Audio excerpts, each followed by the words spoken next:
എന്ത് നിലപാടാണ് എന്റേതെന്ന് ഞാൻ വ്യക്തമാക്കിയാലും ഇല്ലെങ്കിലും എന്റെ നിയന്ത്രണത്തിലുള്ളത് എന്താണ്? എന്റെ ഇമ്മീഡിയറ്റ് എനിക്ക് ചുറ്റുമുള്ള എന്റെ വർക്ക് സ്പേസ് ആണ്. ഞാൻ സുരക്ഷിതമാക്കാം എന്ന് എനിക്ക് നിങ്ങളോട് ഇന്ന് പ്രോമിസ് ചെയ്യാൻ കഴിയുന്നത് എനിക്ക് ചുറ്റുമുള്ള വർക്ക് സ്പേസ് മാത്രമാണ്. പക്ഷെ എനിക്ക് ചുറ്റുമുള്ള വർക്ക് സ്പേസ് ഞാൻ സുരക്ഷിതമാക്കും. അതിനപ്പുറത്തേക്ക് ഞാൻ ഇതിലൊന്നും ഇൻവോൾവ് ആകില്ല എന്ന് പറയുന്നിടത്ത് തീരുന്നതല്ല ഞാൻ ഉൾപ്പെടെയുള്ള ആൾക്കാരുടെ ഉത്തരവാദിത്വം. പൃഥ്വിരാജ് സുകുമാരൻ സ്ത്രീ സുരക്ഷയ്ക്ക് വേണ്ടി പറയുകയും അവരോടൊപ്പം നിൽക്കുകയും ചെയ്യുന്നു എന്ന് പറയുമ്പോഴും ബോഡാഡി എന്ന സിനിമയുടെ സെറ്റിൽ നടന്ന സംഭവത്തിൽ അദ്ദേഹം മുഖം തിരിച്ചു നിന്നു എന്നുള്ള കാര്യം അത് പോയേക്കാം സാറേ.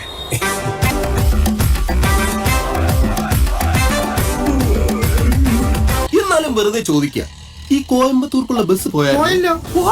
ശിവനേ.